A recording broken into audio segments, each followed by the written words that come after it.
Hi everybody, it's Coach Clay here. It's a nice little Friday afternoon. I wanted to take a moment to talk about the Kettlebell Turkish Get Up. It's a fantastic move, full body exercise, tells a lot about yourself, your abilities, your weaknesses, and your strengths. So I'm gonna go through this step-by-step process. It's 5 steps total, 5 steps up, 5 steps down. I'm gonna try to take it step by step and give you a few pointers, a few tips, a few tricks as far as the Kettlebell Turkish Get Up goes. So starters, traditionally this move is started on the ground. So I'm going to show you this move from the ground up, and I'll show it to you again from both sides. If this is your first time doing this exercise, I would definitely recommend doing this without weight. So if you would like to follow along, I'm going to do this without weight first, and then I'll show you another round with a kettlebell. So round number 1, starting in the beginning, you just want to lie back, find a comfortable space. You're going to move around a little bit, so plenty of floor space. I'll try to talk loud enough for you to hear me, but recommended to find some flat shoes, maybe some minimalistic shoes, or Converse, or even barefoot would be fine. So first things first, just lock this leg out and get that same side flat on the ground as well. Once that's all locked out and flat, you're going to take the side that you're working with. So say you're using a kettlebell or a dumbbell or any type of weight. You're going to take that arm, extend it straight up to the ceiling, and keep that arm locked out. Big important rule is to keep the wrist straight. So if you can see my wrist here nice and straight, much like think of this as your head and your spine. You want to keep that nice, straight, and firm. As soon as you start to bend that wrist, the weight of whatever you're holding is going to move the arm back. It's going to start throwing your balance off. You could lose your balance, you could fall, you could tear something in your shoulder. Or what the next thing is going to happen is, as this bends, it's going to also start to bend the elbow as well. Gravity is going to do its trick, and with the bent arm, it's going to be much harder to try and control this weight, whatever you're holding, 10 pounds, 20 pounds, 80 pounds, whatever it may be. Overhead, you want it stable. So with this move, think flat shoes, space, straight arm, strong wrist. It's going to help build wrist strength as well as decrease wrist tension. So knuckles up, just think about punching the ceiling. Knuckles up, lay nice and flat. If my arm is up, my leg is up. So that's another pointer. Some people say, which arm goes up, which leg goes up? I don't remember. So if your arm is up, that same leg is up. If this leg is down, that same arm is down. So what I'm going to do is my arm and my leg are out at about a 45-degree angle here.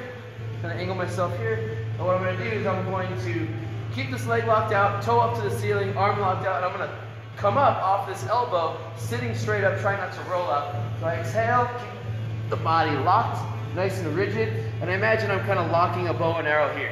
So I push my chest through, pivoting off the elbow, keeping this leg locked out, and this knee is pointed up to the ceiling. So from here, I plant my hand, lock that arm out using the tricep, and now I can bridge the hips up.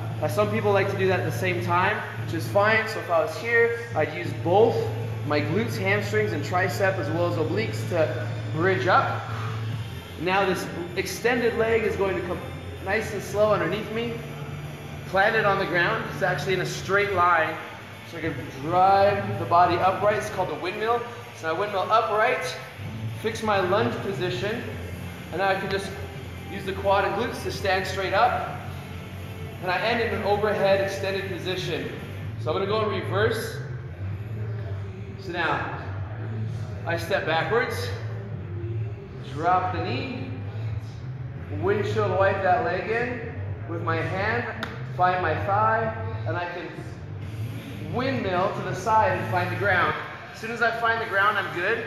One of the pointers is a lot of people will get here and they'll think of coming backwards. So now I'm actually at a very tough angle to get my foot out from underneath me, and I've hyperextended my back a little bit. So I just want to go straight out to the side. So knee out, hip out, plant that hand. I'm going to kick the leg straight out again, bring the elbow down, and lie back. So that was unweighted. You can practice by putting a shoe on your fist so you know it's nice and flat. No one really wants to kick themselves in the face. Or if you have an ab mat, you can put the ab mat on the knuckles as well. So that helps you practice keeping eyesight focused. Your eyes help you balance, your focus helps you balance as well, so you keep your center of gravity, you keep your eye on the prize. So I'm going to demonstrate one more time from the left. So that was a right side Turkish get up. I'm going to demonstrate a left side Turkish get up, and we're going to do this one weighted. So it's going to be nice and slow. I might not talk as much. Traditionally, this move is called a grind. Somewhat of a grind. I'm going to use my nice casted kettlebell here. So if you are going to use weight, you want to rock to the side like a baby, no problem. Get that grip set early, so I already have a nice flat straight wrist here. I'm going to get ready to rock with the weight, so I'm going to pull the weight to my chest, keeping my left side up because I'm going to punch the ceiling with my left wrist. So left arm up, right leg out, fully extended. I get a good position so you can see this. So right leg extended, left knee is to the ceiling, left hand is to the ceiling. I'm going to pivot off that right elbow and exhale, sitting up straight. Plant the hand, extend the arm, bridge the hips up, drive the knee under the hips, windmill the body upright, fix the back leg in my lunge position, and I stand. Ending in the overhead position, biceps to ear, nice neutral position, still have my knuckles up. So now I'm going to reverse. Keep the eyes on the kettlebell, step backwards, sweep the leg, windmill the hips, find the ground, extend the leg, drop the hips, drop the elbow, lie back nice and slow, in control. Watch out for foreign objects. When you're done, bring the weight to the chest, roll to the side. When you're ready, you can switch sides.